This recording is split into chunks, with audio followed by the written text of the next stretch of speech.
everybody. I hope you're all managing to stay safe and well whilst you're doing your learning from home. But I do hope you're having lots of fun with all the things that we've been posting on the nursery blog as well.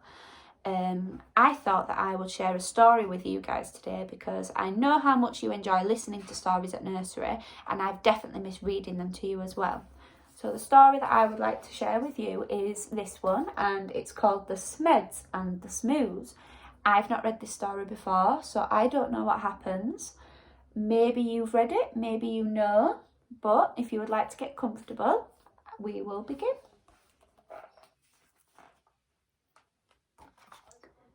By a lubular lake on a far-off planet, there lived a young Smed, and her name was Janet.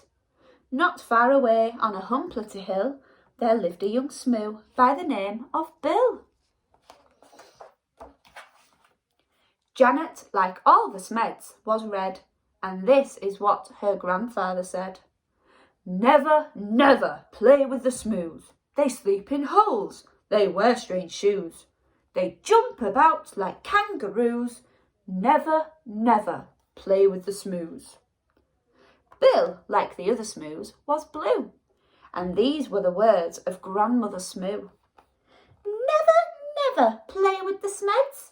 They have strange hair upon their heads. They sleep in funny things called beds. Never, never play with the Smeds.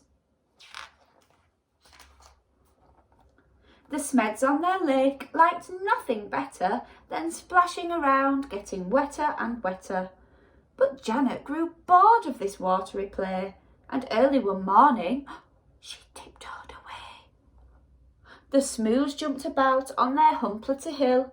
They bounced up and down, and it never stood still. But Bill was beginning to think, this is boring. So early one morning he set off exploring. Janet met Bill in the Werpular wood, where the trockles grew tall and the glompom smelt good. The two rubbed antennae and played all day long. She told him a story, he sang her a song. Then they climbed to the top of a gerberry coot and nibbled its juicy and jellyful fruit.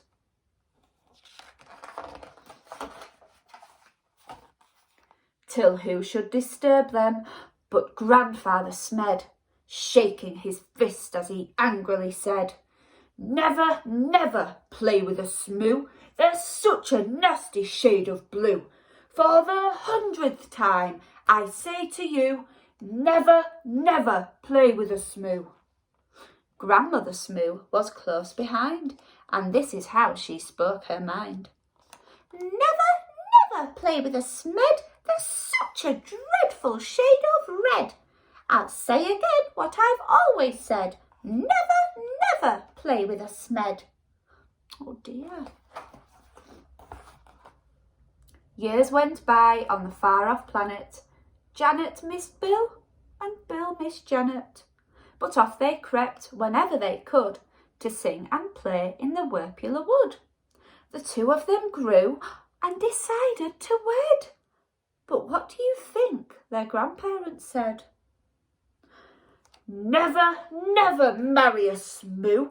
They're a beastly bunch. They're a crazy crew. They drink black tea. They eat green stew.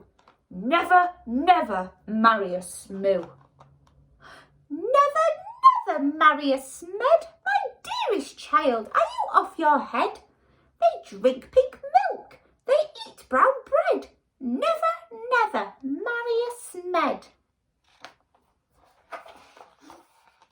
Janet and Bill stole out that night while their families slept and the squoon shone bright. They clambered into the Smed's red rocket. Grandfather Smed had forgotten to lock it. Bill pressed the button, beep, and Janet steered. When their families woke, they had both disappeared. The Smeds said, Your Bill must have stolen our Janet and taken her off to a distant planet. The Smoo said, It's Janet who's stolen our Bill and lured him away from the humplety hill. The Smoos climbed into their rocket of blue, and they said to the Smeds, "You had better come too." Suspicious and scowling, they soared into space, till they reached planet Vumjum, a dry, dusty place. The Vums had long arms which they waved in the air, but they didn't have news of the runaway pair. The next stop was Lurgelstrop, covered in roses and watered by beasts with small eyes and long noses. They touched down on Grimbletosh, coated in grime. They searched planet Glurch and found nothing but slime. Ugh. One morning, the Smoos found they'd run out of tea. So the Smeds shared their milk, which was pink as could be. Then Grandfather Smed said, "My hair needs a trim." And Grandmother Smoo kindly cut it for him. They landed on Skloop, where the Skloopies wore kilts, then flew to Klaboo, where the Clabs walked on stilts. They searched all year long, then they searched longer still, but they didn't find Janet, and they didn't find Bill. "Alas," said the Smoos, and the Smeds said, "Alack, we have failed in our quest. We had better turn back." So they turned and flew home to their very own planet. And far down below them, they saw Bill and Janet. The rocket touched down and they ran to the wood, where the trockles grew tall and the glompom smelled good. And there in a glade by the rocket of red were the runaway Smoo and the runaway Smed. They'd got lost and flown home again, only to find that all of the others had left them behind. There was joy, jam and jumping. Then Janet said, "Maybe you'd like to make friends with our dear little baby." "A baby? A red one? A blue one?" But no. The baby was purple from head to toe. They all hugged the Smoos Smed, their new baby brother, and Grandpa and Gran even hugged one another. They laughed and they splashed and they danced with delight, and they played with that baby from morning till night. They made him a rattle, they made him a flute, they fed him the fruit of the gerberry coot. Then they sang by the light of the silvery scroon, and you can sing too, if you make up a tune.